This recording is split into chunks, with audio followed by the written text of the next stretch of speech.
Lors de cette 7e séance, vous allez étudier un poème intitulé Personnages dans la banlieue.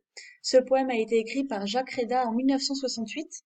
Ce poème est paru dans un recueil intitulé Amen. Vous allez étudier principalement les sonorités de ce poème. Vous retrouverez ce poème dans votre manuel à la page 216.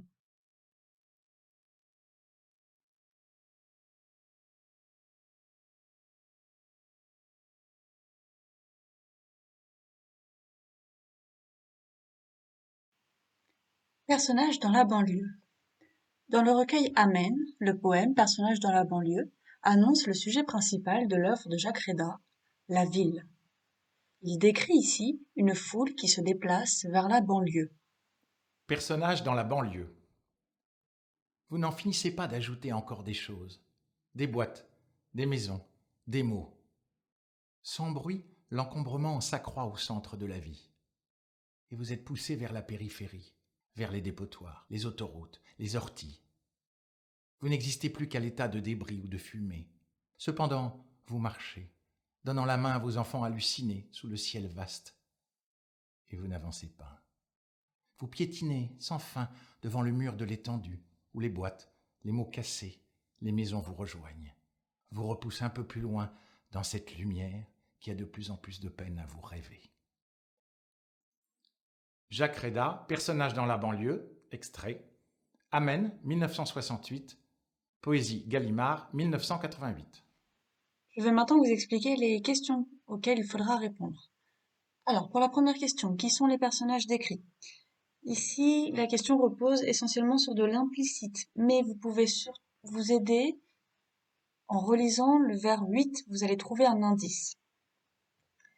Dans quelle situation ces personnages se trouvent? Situation, le mot il est à prendre au sens large, c'est-à-dire où ils se trouvent, mais aussi dans quel état psychique, enfin psychologique ils sont.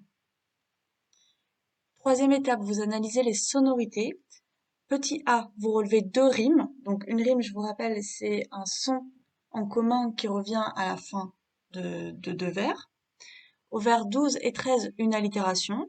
Et au vers 4 et 5, une assonance. Vous avez ensuite les définitions d'allitération et assonance. Donc une allitération, c'est le fait de répéter une consonne. Par exemple, pour qui sont ces serpents qui sifflent sur vos têtes? Vous voyez bien que c'est le son S qui revient. Donc on va dire que c'est une allitération en S. En revanche, lorsque vous avez la répétition d'un son plutôt voyelle, cette fois-ci, on va appeler ça une assonance. Par exemple, tout m'afflige et me nuit et conspire à me nuire. Vous voyez que c'est le son I qui est répété. Du coup, on va appeler ça une assonance. I étant une voyelle.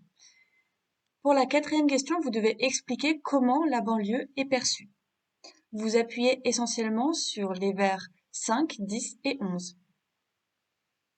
Enfin, vous faites la question de synthèse. La question de synthèse reprend des éléments vus lors de la séance 6, donc celle sur le grand corps malade, et cette séance.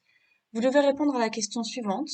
En quoi la banlieue est-elle source d'inspiration et d'inquiétude pour le poète et le chanteur? Votre réponse doit être développée, c'est-à-dire vous faites un petit paragraphe d'au moins 8 lignes, on va dire, écrit à la main, et vous vous appuyez sur des arguments et des exemples extraits des textes.